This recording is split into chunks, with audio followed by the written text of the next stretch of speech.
Good evening, and welcome to tonight's Hertog conversation. I'm Jenna Silber Storey. I'm an associate professor of politics and international affairs at Furman University and executive director of Furman's Tocqueville program. Our guest tonight is Dr. Colleen Sheehan. Dr. Sheehan is professor of political science at Villanova University and director of the Ryan Center for Free Institutions and the Public Good.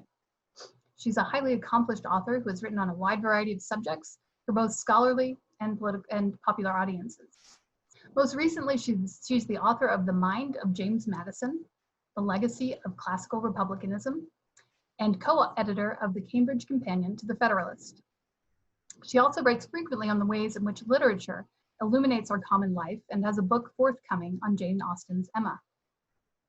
It's notable to me that Dr. Sheehan not only talks and writes about politics, but has also engaged in the practice of political life, serving in the Pennsylvania House of Representatives and on the Pennsylvania State Board of Education. She holds a PhD in political philosophy and American government from Claremont Graduate School, where she studied with Bill Allen, Harry Jaffa, and Bill Rood. So to begin our conversation tonight, which is focused on Dr. Sheehan's essay on civic friendship, which many of the Hertog students have read, I will start with a few questions, and then I'll recognize 3 political studies students who have prepared questions in advance. Our wider audience is also invited to submit questions via the Q&A feature at the bottom of your Zoom screen. You can start submitting questions whenever you like, and the powers that be behind the screen will start sorting through them and call on you when it's time. So let me begin with my first question. It's obvious that this conversation, what we're about to have about civic friendship, is very timely. Indeed, your research seems tailor-made for our moment, but I'm curious to know how you got interested in these topics in the first place. So first of all, what caused you to want to go into academics as such? And then what was it that led you to work on these subjects in particular? Thank you, Jenna. And by the way, thanks to all the good folks at Hertog, Cheryl and Sydney and Mary Elizabeth. And I do want to mention, Jenna, too, that actually I have left Villanova University and I've just started a new position with SCETL, the School of Civic and Economic Thought and Leadership at Arizona State University, with some good folks there, Paul Carice and the McNamara's and Zach German and the Zuckerts. So I'm thrilled to be there. I suppose my interest in this began with an interest in Jefferson. I found this fellow, Thomas Jefferson, in this place called the University in Charlottesville, Virginia, to be a fascinating piece of study. And Jefferson taught me to study Madison and Hamilton, and things went from there. And in terms of education, Jenna, it's just all I guess I ever wanted to do was to, read books, think, teach, talk with people about things that are interesting. I mean, how lucky are we to do that? I really agree. I'm curious whether that sounds like your academic interests were the sort of leading edge, and maybe they brought you to become involved in practical politics, or how did that work? How did you end up serving in the House of Representatives? I blame Henry Olson and Bill Hillman for this. It was a kind of a funny story. I didn't care for anything my state representative stood for. And so ultimately, and the idea was never to make it a career. I wanted to engage in public service about some of the issues I cared about. School choice was one of them. And I worked with Tom Ridge to sort of lead the charge to try to get school choice in Pennsylvania. We didn't succeed, but we came very close. Still trying, in fact, in the Commonwealth to do this. But, really, for me, teaching or serving in the legislature, public service, it's really all part of the same mission. So, they sound so different, but, Churchill once said that you have to choose. You have to either nail yourself to the cross of words or nail yourself to the cross of action. And I thought about that, and I thought, he didn't choose. He never chose, so he was giving faulty advice. There's a sense in which, you know, theory and practice, words and action, it's really if those are the things you care about. Good. Let me ask one more follow-up on that question, because I know it's of particular interest to many of the Hertog students that I taught in previous summers. Many of them do feel kind of torn between accepting the cross of words or accepting the cross of action. And actually, I've often given some advice similar to what you said. They're not all that different. However, the students have some practical choices before them to make. Do I go to graduate school right away, or do I pursue something else? What would you say about how to decide, you know, in any given year, or maybe upon graduation from college, which way you should head first? What kind of principles do you look for? What kind of guidance can you give students divided between those two different kinds of lives? Oh, it's such a tough time to try to give guidance in this area, because both fields are about as tough as they can get. I mean, there are no jobs in academia for the kinds of things that we study. Everyone said it'll open up, you know, in the next 10 years, and that was 40 years ago, people said that. If you're thinking about political philosophy and, you know, like that, but is the world of academia? Actually, yes, probably a little bit more than academia, a little bit more civilized than academia. But those are two of the hardest professions for anybody to go into.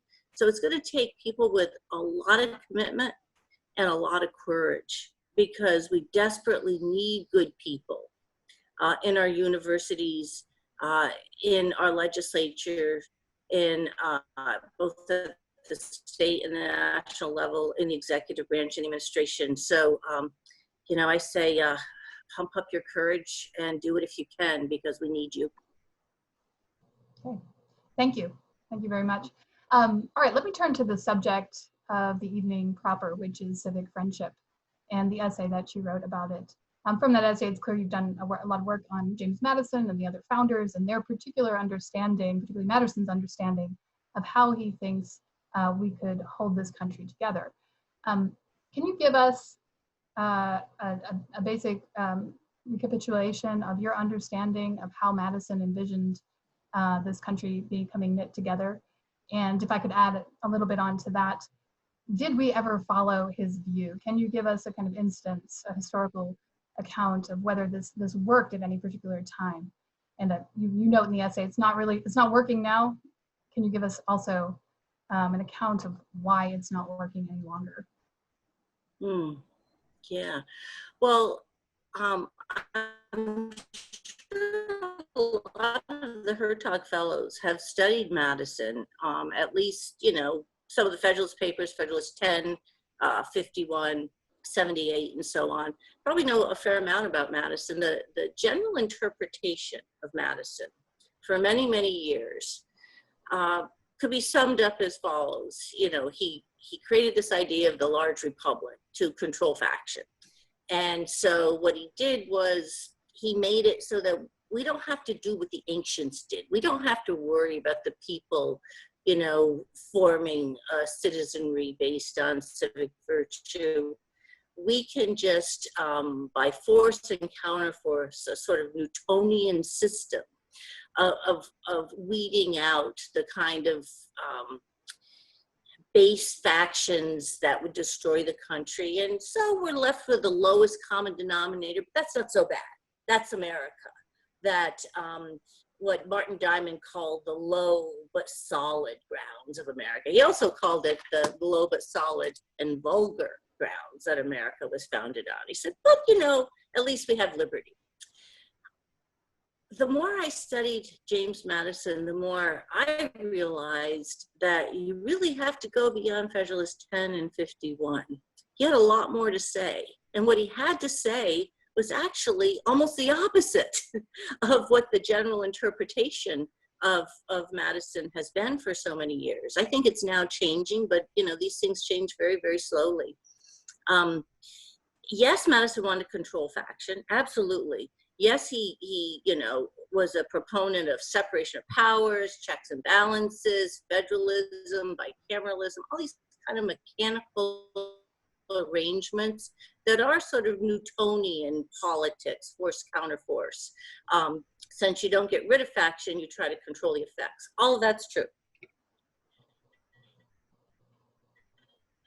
But remember what he says in Federalist 51, a line that's its cautions, these inventions of prudence, these mechanisms of government. He says, but a dependence on the people is no doubt the primary control on government, but experience has taught mankind the necessity of auxiliary precautions.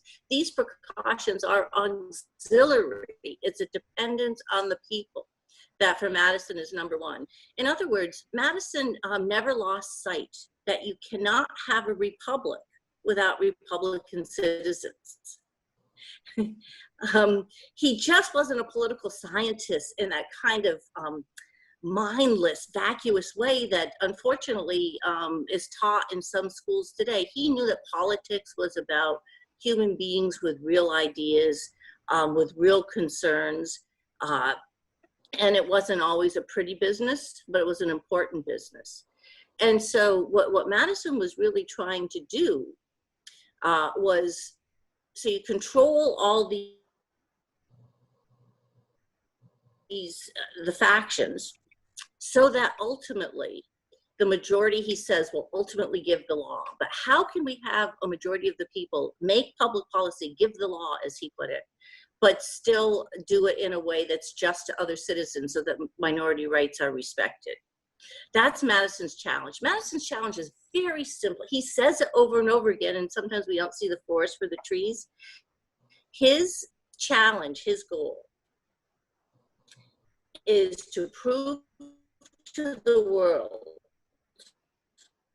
that self-government is possible. In Federalist 39, genuine republic will be consistent with the genius of the American people, with the principles of the revolution. He's serious about this. And the whole idea of the extended republic for Madison is not just to control factions, it's to control factions so that you create space and time for debate, deliberation, discussion, for the formation of a reasonable public opinion, so that ultimately the people rule, and they rule justly. That seldom will it happen after this whole complicated process, Madison says, that you'll end up with a majority on a coalition of a majority of the whole citizens on any other basis than that of justice and the general good. So that's Madison's challenge. Now Jenna, one of the really interesting things that Madison is thinking about before he goes to the Constitutional Convention, he's studying ancient and modern confederacies, ancient and modern republics. Madison knows, as Hamilton says in Federalist 9, there's only momentary rays of glory that break forth through the gloom, in terms of free government, Republican government working. Hamilton says, well, they dazzle us with a fleeting brilliance. It just reminds us of the failure of popular government throughout all of human history. The founders knew that. Just imagine that moment in time when they think for the first time in the history of humanity that it might be possible to establish a regime in which the people can actually govern themselves on the basis of justice and the general good. That's their project. And Jenna, that's a project we're in danger of giving up on today. Yeah, so good. If I can interject here and maybe turn that question to the contemporary moment.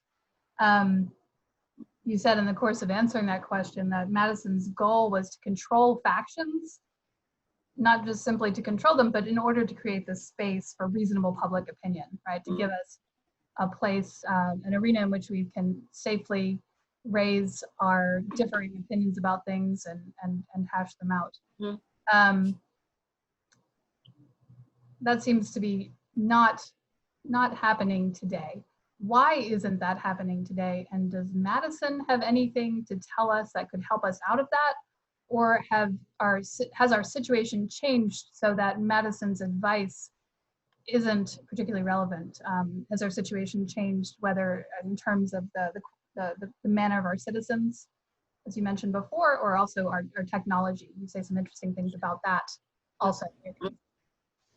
Yeah, $64,000 question, huh? I mean, what's the problem? What do we do about it? I think there are two, and one is substantive and one is procedural. The what question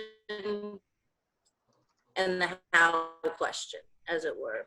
So what about the how question? How does this work? Well, Madison's theory is not working very well anymore for a very important reason. His whole theory of the extended republic is this idea of space and time working together.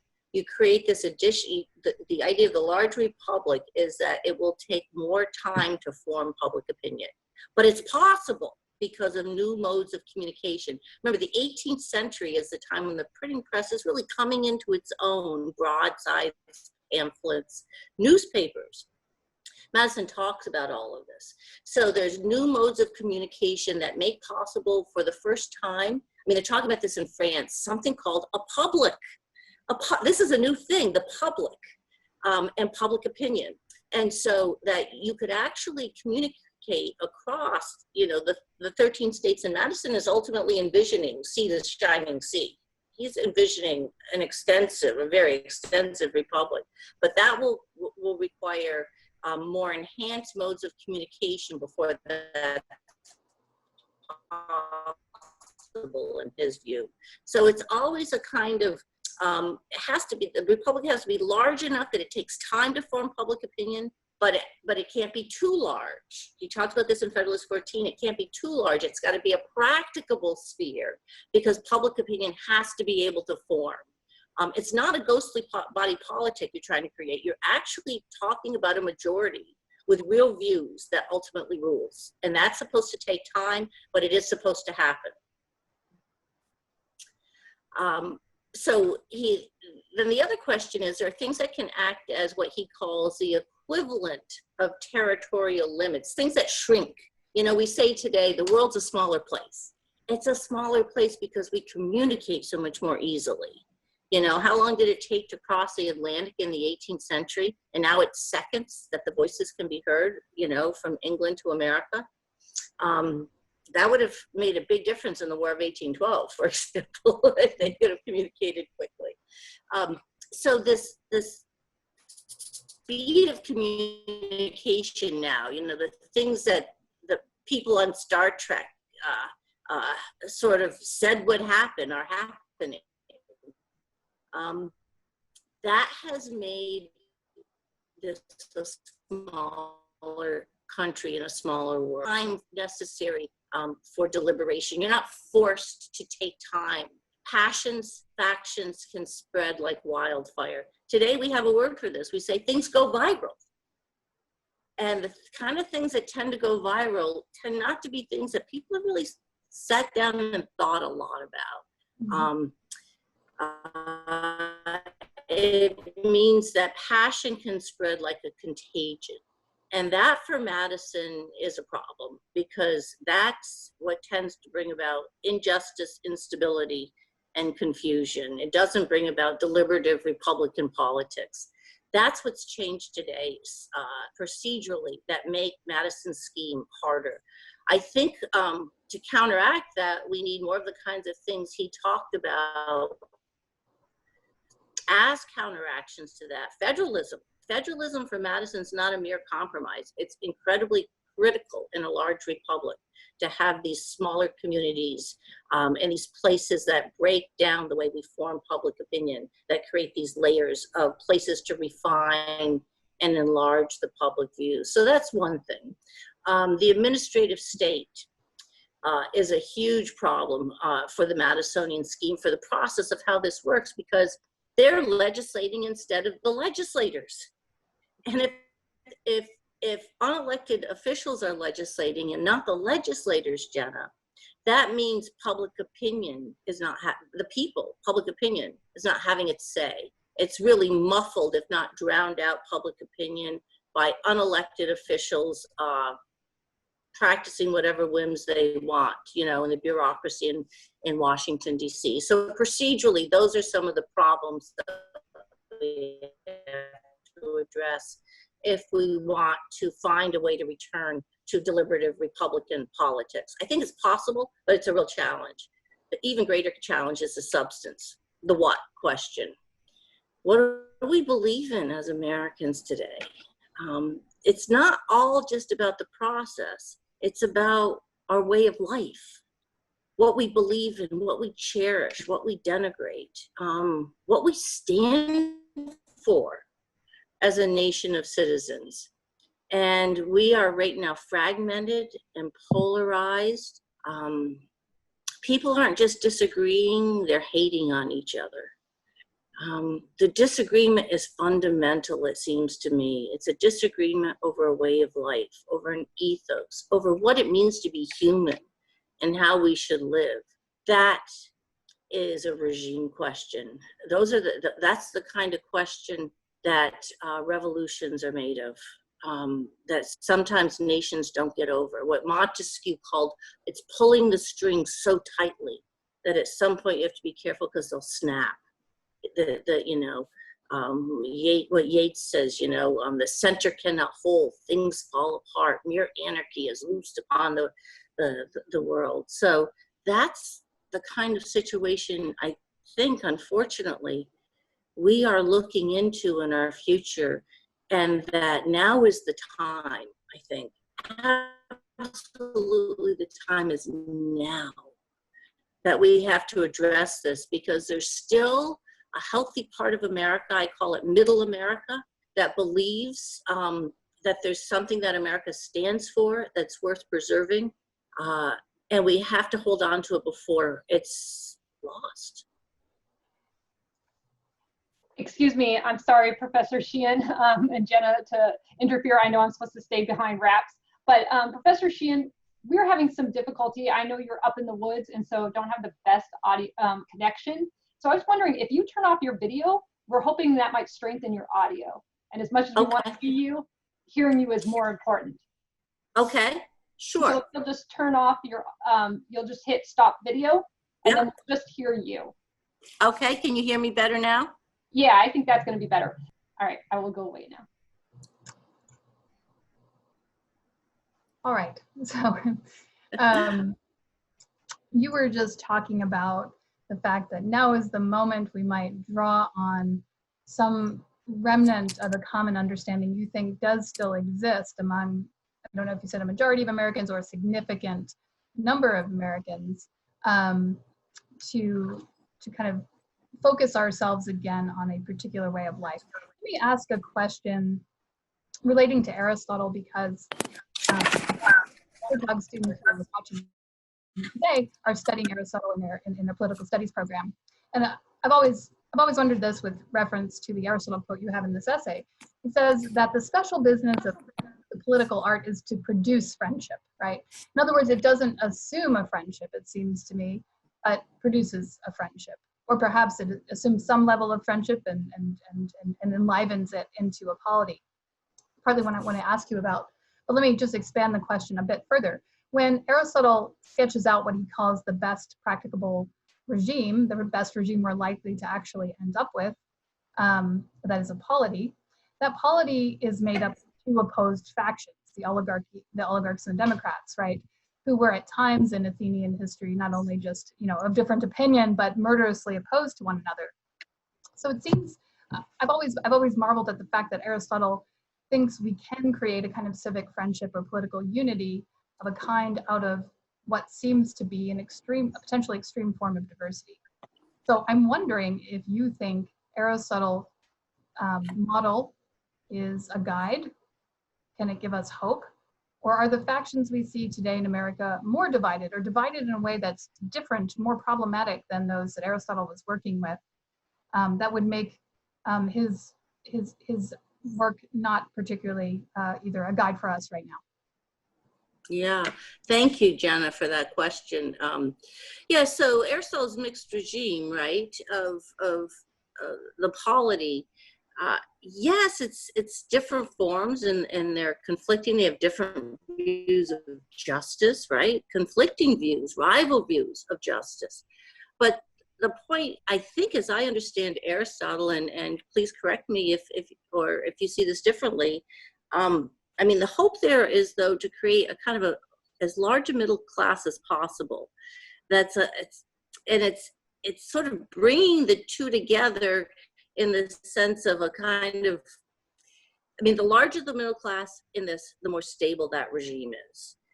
They have to be able to sort of listen and understand the different points of view so that it's not the constant revolutions that Aristotle talks about that you find in Megara and so on, you know, where one topples the other, they exile the oligarchs and they go out and plot and plan and come back in and take over and kill the Democrats and so on. I mean, that's not what Aristotle's talking about. That's not really going to work very well. So how do you bring together this kind of difference and make it work? There has to be some moderation. There has to be a moderate sector. And the larger it is, the better it is. And of course, that's not Aristotle's best regime. That's his best practicable regime, right? I mean, the best regime wouldn't just be that kind of compromise, but it's probably not very possible. So, you know, we'd have to talk about it all that much, all this virtue talk, right? But Madison really picks, I mean, I think that's very important to Madison. Madison was reading these books that Jefferson sent him from France by this fellow named Jean-Jacques Barthélemy. Madison was fascinated with these books, and he wrote a whole set of notes that he must have spent months on in 1791. Studying these 8 volumes by Barthélemy. Well, what is Barthélemy studying that Madison's so fascinated with? Ancient Greece. Barthélemy has this fictional character, Anacharsis, who takes this voyage all through Greece. And one of the people that he spends a lot of time with is Aristotle. In fact, in Barthélemy's fictional account, Anacharsis becomes friends with Aristotle, so much so that Aristotle gives him an advanced copy of the Politics that Anacharsis then reads and digests and gives us a synopsis of. Madison was fascinated with this because what Madison sees in Aristotle, that he's trying to figure out how to form a regime on the basis of self-government, but he can't do it because because the polis is too small and it can't defend itself against empires. But if it's an empire, then it'll become tyrannical.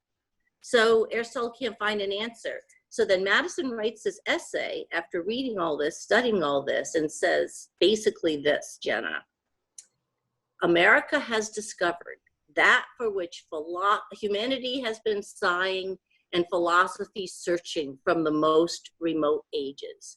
It's the glory of America to have invented, and her unrivaled happiness to possess this new Republican possibility. You see, in which, because these new means of communication have made it possible to actually have a republic in an empire. You see, he thinks he's solved the problem Aristotle can't solve. So for Madison, more so than any of the other founders, the Greeks and particularly Aristotle are absolutely key to understanding what America's about. Mm-hmm. Thank you very much, Colleen. That's really very helpful answers to my questions. And I would love to ask some more, but it's really time for our political studies students to take the floor. So I'm going to call first on Clara Prezant from Touro College. Ms. Prezant. Hi, sorry about that. I really enjoyed reading your essay, and my question is as follows. It seems to me that we can't afford to silence either side of an argument because both contain valuable contributions, and it's through their battle that we can reach the kind of compromises that American government is founded on. Could you explain in a little more detail how your idea of right of conscience differs from Sally Cohn's idea of civility and pluralistic disagreements, and why do you argue that the principles of diversity and toleration can't themselves serve as a basis of civic virtue? Clara, thank you so much for that great but also very tough question.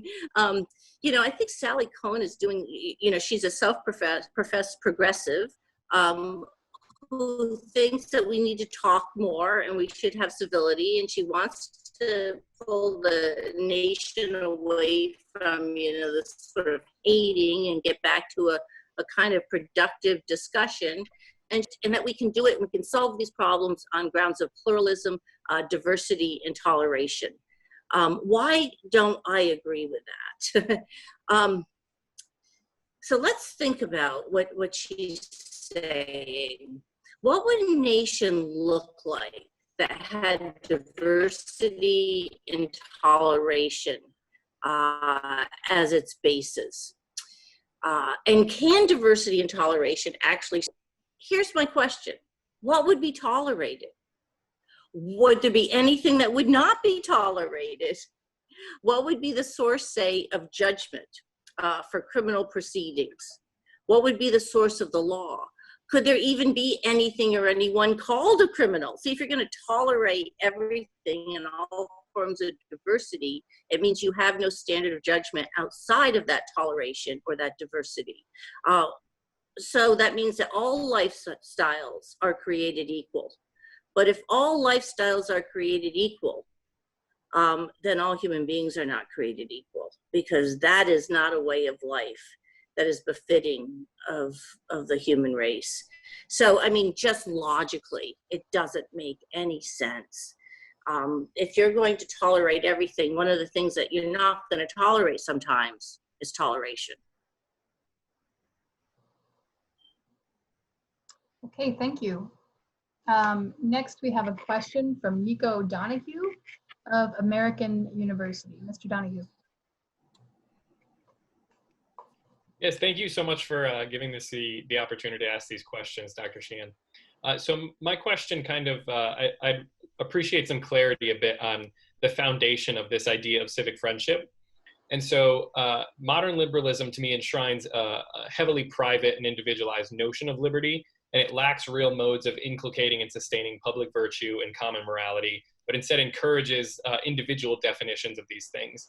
And so while I think you're right to defend the founders' concern with public virtue and common morality, it seems that they kind of anticipated the continuation and strengthening of those that already existed, but these also seem to be threatened or thwarted by modern liberalism itself. And so as such, can a shared principle of regime underneath a plurality of individualized notions of public virtue really suffice to rescue us from the current crisis? Or do we have to go back a bit closer to the ancients and recognize a stronger basis of public virtue and shared morality in order to sustain a republic? Yeah, thank you very much, Nico. Let me ask you a question to make sure I'm understanding you correctly. Are you thinking that the American founders were basically modern liberals and that this is sort of worked out, maybe not quite what they would have anticipated, but it's a logical progression of their way of thinking, is sort of the way Patrick Deneen talks about that? Is that the kind of thing you're thinking of? So I think Deneen's critique goes a bit too far, but I do think that our state right now might be a progression of basically this idea of putting these matters of morality and matters of virtue into the private sphere. It seems that that kind of inevitably leads to a lack of discussion or a lack of commonality on those issues in the public sphere. Aha, good, good.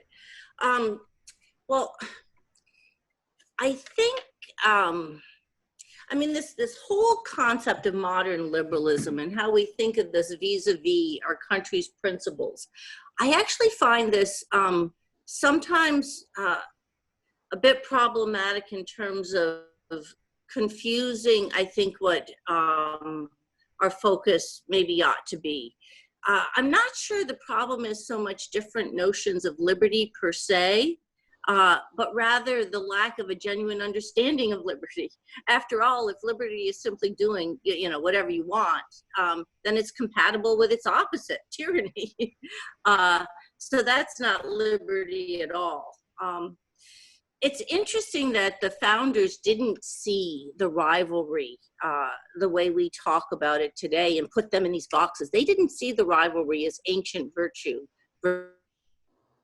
versus modern liberalism. I can't find, Nico, anywhere in the founders' thought in which they talk in these terms at all. In fact, they talk, for example, they do talk about ancients versus moderns. They talk about ancient confederacies versus modern confederacies, ancient republics, in fact, versus modern republics, but they don't talk about liberalism. Madison, for example, thought that in modern times, we could now actually accomplish what the ancients had so wanted to accomplish, but could not. That is, that we have this chance to succeed in what they call the great experiment in self-government. And remember Washington's, keeping alive the eternal flame of liberty, right? I mean, the eyes of the world are upon us. We're engaged in this experiment to show not only to the world, but to ourselves that mankind is capable of governing themselves. So I think that we might gain some clarity if we focused on the question and the challenge of self-government and what is required to achieve it, rather than the theoretical categories that don't fit so well the American experience. These categories are interesting theoretically. Historians and political scientists love to use them. But let's think as citizens for a moment. I don't think as citizens, these categories are particularly helpful. And as much as I respect Patrick Deneen and his work, he just gets Madison and the founding wrong. His synopsis of their vision, it doesn't fit with what they wrote, what they thought about, what they argued. So today, for example, the rivalry in America seems to be more about how we should live our lives, whether by natural standards or by no standards at all. It's really not about liberalism. It's about the even more fundamental question of, is there such a thing as human nature? Is there such a thing as humanity? And what that might mean in terms of our common way of life. That's a very fundamental question. And talking about liberalism, I don't think is going to help us really address it, not in time to do something about it. Thank you very much. Thank you, Nico. Thank you. And the third question from political studies student Jack Bayer from Wake Forest University. Jack Bayer. Yep. Thank you very much. I appreciate it. Thank you, Dr. Sheehan, for the talk. Really enjoyed all of it. So my question would be, so your call for true amity between parties and between citizens is one that really does strike me as indispensable in today's environment. But however, the founders were, even though diverse in their own ways, politically, religiously, had the relative ease of living in a society far less plural than our own political society. So when ideas were in today's discourse seem to be inextricably linked and bound up with identity and individuality, but particularly identity and identity politics, which your essay kind of touches on, but I don't think directly squares up with. Is there a way to arrive at true civic friendship and true amity without seemingly disrupting the many dominant presuppositions about the nature of identity in political life? Thank you. Great question. The answer is no. But I guess you probably want me to expand on that a little bit, huh, Jack? First of all, I would say about the founders, they had some pretty serious disagreements. Remember, some of them considered themselves Republicans and some of them considered themselves monarchists and aristocrats. Some of those folks went back to England, but not all of them. Now, I'm not accusing Hamilton of that, by the way, but I would say that that's a regime difference between Republicans and monarchists, and I'm not sure we have that kind of difference today. But in terms of the identity politics, I think that this is your question, that there's how do we deal with this question of identity politics vis-a-vis this question of a common cause? The founders talk about making a common cause in spite of circumstantial and artificial distinctions. But what people talk about today at least the proponents of identity politics, is that there is no common cause. Then there can't be citizens, and there can't be a city, there can't be a country, there can't be a nation. When did we stop thinking about what we have in common, and we call that thing we have in common humanity, which sets the standards for our lives individually and our lives together? Identity politics, I understand that you know, I mean, difference can be celebrated. There's all kinds of reasons to celebrate differences, but out of the celebration of differences, it seems to me, should issue a common, at least respect, a recognition, and that respect comes from a recognition of a common humanity. That's the basis of America. That is the basis of this country, and if we lose that, I don't think there's any substitute. You know, as to paraphrase Lincoln, is there any equal or better basis for this nation than the idea that all men are created equal? If there is, what would it be? I can't think of it. One of the things that I think is really important today as we sort of move forward and think about where we're going, and especially your generation, you know, where is it you want to see your country go, our country go? I think it's important to think about a real reality check. What are the alternatives? Because this is not a game, and no regime lasts forever, and we are playing with fire. And if we don't work to preserve all the good that we've worked on for over 200 years, and I don't mean that we're perfect, we have lots of work to do, but we are in danger of losing that for something very, very different. What are those alternatives? What would it look like? I think we really need to give that serious consideration. And I'm not sure that some of the people who are playing revolutionaries in the streets and in the universities have really thought about what that alternative would look like. Thank you. Thank you. I think that's very, very important. I'm glad you brought that up, Colleen. We have the next questioner will be Ben Schwab from Michigan State University. Hi, Ben. There we go. Dr. Sheehan, thank you for taking the time to come talk with us. It seems to me that there's a linguistic obstacle which America would face in the attempt to restore a democratic Republican deliberation. So Carl Eric Scott wrote an article about 6 years ago where he said that there are 5 different conceptions of what liberty is, which are present throughout our politics and have been historically.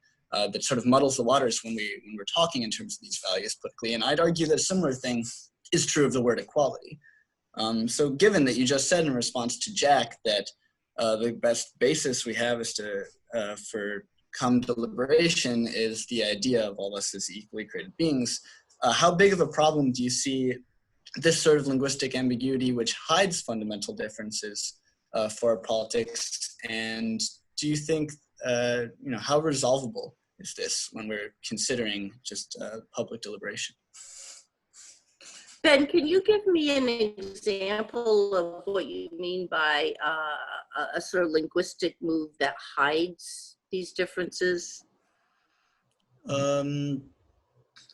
Well, so for example, I think within, so freedom is a word that's had very different meanings when it's used. So we can think of freedom or liberty when it's invoked as meaning sort of natural rights liberty. We can think of it as a more restrained economic liberty. We can think of sort of the freedoms of Norman Rockwell paintings, the movement of freedom to freedom from versus freedom to have something. And so just the invocation of using freedom can mask the process which is taken to even come to the definition of freedom there. For equality, for example, we can think of equality could be considered as equality of humanity as between sort of beast and God, or could be thought of in more directly political terms. Equality could be considered as, be invoked as the end result of something like an equitable process, or it can be considered as simply treating people the same. So this is just a couple examples. Yeah, great examples, great examples. It reminds me of something that Lincoln said. I want to say it was at Vanity Fair, but he said, you know, the world was never in more need of a good definition of liberty. You know, the wolf cries liberty.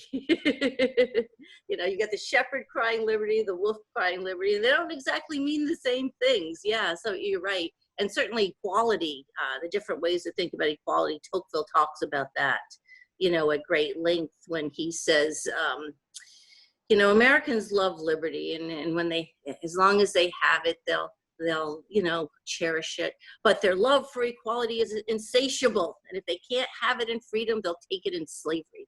I think that's, you know, the sort of thing you're talking about. Those are extremes, but those are the extremes that we've sort of come to, aren't they?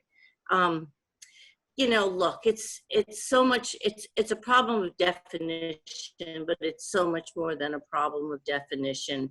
It's a problem of people believing in different things and in different ways of life. And we all know that. We know that it's more than that. We're using the same words, but we mean such very, very different things today when we say equality. We can use the same word, but it's not fooling anyone. We know that we mean something very, very different. And there's a war for the soul of America. And in some ways, you've put your finger on it. It's over what it means to be free and equal. And that will be fought out in one or the other of those, not just definitions, but ways of life will win. Thank you. Thank you. Our next questioner is Dominic Pino from George Mason University. Mr. Pino. Hello, Dr. Sheehan. Thank you so much for talking to us today. I had a question about the founders and understanding human nature. I think they had a very good understanding of human nature, and they're notable for that, and they based their government they created off of that. There seems to be one thing that they missed, though, and that is that the ambition for power, Congress has willingly over the years given up its own power, and they were more concerned of an overbearing national legislature. And so I was wondering, is that something that they just missed? And if so, how did they miss that? Great question, Dominic. Oh man, why has Congress gone so astray, and why didn't the founders see that? Because you're right, they thought that the legislative authority would necessarily predominate. But Congress has done it themselves, haven't they? They've abdicated power to the bureaucracy. They're a bunch of cowards, Dominic. I mean, I hate to put it so bluntly, but they have a job to do to represent the American people. And when the going gets tough and they have to make tough decisions in which, you know, they might not be reelected because they're not, it's a tough decision, and some of their constituents are going to like these decisions and some not. They simply pass these omnibus bills that they're for clean water or clean air, so that, you know, no one will have a problem with that, and then leave it up to the administration to fill in the blanks and make those decisions. There's a crisis of character in our Congress, and we're seeing that right now, aren't we? As well. I mean, there are a lot of people saying, where are they when you know the country's in trouble and we need some leadership? Well, at some point, let's hope that I think your generation is going to answer that question and show that leadership is possible again. And that takes spine, it takes backbone, but just as importantly, it takes knowing what you're about. Knowing what you're about and not being afraid to pursue it. With all civility, with all generosity of spirit to your friends and to your opponents. but nonetheless with courage and with commitment. So did the founders see that that was going to happen, the growth of the administrative state? Actually, they feared a certain growth of the executive. Madison talks about this in an essay called Consolidation. And he's actually fearing that because he said it would silence the public voice ultimately if the executive grows too large. So they knew of that danger, but I don't think that they were anticipating that a Congress of cowards. I don't think they were anticipating that. And that doesn't really come about quite so, I mean, that's the last century, right? And does it have to do with the complexity of life, as Woodrow Wilson wants to talk about it? He thinks it's natural. But I'm not sure that giving away the tools of liberty and self-government ever has to be natural for a free people. So your generation is on the spot to do something about this. Thanks, Dominique. Okay, so our next question is from Natasha DeVirgilio from Hillsdale College, but she's having trouble connecting. So I'm going to ask her question, which was posted in the online here for her. She asks, you mentioned your specific interest in education policy during your time as a state representative. Could you share your thoughts regarding the state of civic education in America and what we can do, whether as future educators or policymakers or even just enthusiastic citizens, to promote widespread understanding of the duties and privileges of citizenship? Great question. And I know that your school, is it Natasha? Your school, Natasha, Hillsdale, and your president, Dr. Larry Yarn, and some of your faculty, Mickey Craig, Paul Ray, and others, are working very hard to do something about this problem, as is my new university with Paul Carice and Skedel at ASU. They actually have a program with, let's see, ASU is linked up with Tufts and with Harvard, Danielle Allen at Harvard, in a new civic education project that has to do both with education and practice. So, and I think that's great that it's got to combine both an understanding of the principles of the country, at least a discussion of these things. Let's consider them. Do we still hold these truths to be self-evident? We have to answer the question, but we have to certainly ask the question. So that's got to be part of it, education. But the other part of it is also some lost tools of civic practice. And in order for that to happen, it seems to me that we have to reinvigorate a place for the states and localities in our way of governing. We're just too big of a country for all of these things to happen in DC. That's just a recipe for disaster for free people. And the only way we can reclaim the tools of civic education and citizenship, it seems to me, is a serious reclamation of and taking seriously state and local self-government. Thanks. Okay, thank you. Let me see if there's one more question from a student. Yes, we'll take Laura Murray at the University of Colorado. Hi, Dr. Sheehan. It is so fun to hear this talk after your time at CU. But I was curious, this is a little off topic and more of like a fun, what do you think question. Of all the American founders, who do you believe would be the Mr. Knightley of them? Oh, Laura. Oh, one of my favorite students at Colorado. I miss you, Laura. I'm so glad you're at Hertog this summer. Who is the Mr. Knightley of the American founders? Oh, man. What we're talking is who's a magnanimous man? Well, when I put it in that way, then we know, don't we? It's Washington. You know, Washington is the magnanimous man of the American founders, right? Who's Mr. Bingley? Yeah, yeah. We could have a lot of fun with this one. We could have a lot of fun with this one. Or the Yeah. Mr. Burnett. Yeah. Washington is, you know, Washington stood apart among the American founders, and that's not just a legend. That's not just Parson Weems. Washington's, I'll give you one example. So if you go back to the microfiche and look at Madison's writings, you'll see he's a messy writer. And of course, they're always trying to save paper. And so they write on both sides, and they blot out words, and they cross out words, and nothing's in a straight line. And his letters back and forth to Jefferson and to all kinds of people, it can ruin your eyesight trying to read these letters. When you get to his letters to Washington, they're perfect. They're lined perfectly. There's no blots. There's no cross-outs. He obviously rewrote, did a second copy. The only person I know that he did that to was Washington. They all knew that Washington stood apart, that he was a man that commanded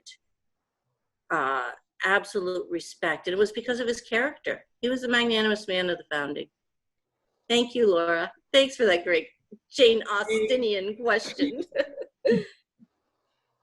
Thank you. I think that was a great question to end on, because in the midst of what is obviously a troubling time, and even, you know, given all of your very good advice about it, it's worth remembering that there are, as you said, real people living this time, and those people are fascinating, troubling, just interesting to think about with all of their complexities. And so I really appreciate that last question and your answer to it, Colleen, and the delight you took in answering it. Thanks so much for your conversation tonight, and thanks for everyone in the audience for listening and participating. I'll let you know that our next event, our next open event, is next Tuesday, July 14th at 4 p.m. On that afternoon, we'll be treated to a virtual tour of the National Gallery of Art by Aaron McLean, who's a Hertog alum and legislative director for Senator Tom Cotton of Arkansas. So please join us then. Thanks for coming. Thank you, Jenna. Thank you, everyone. I really enjoyed my time with you this afternoon. Take care.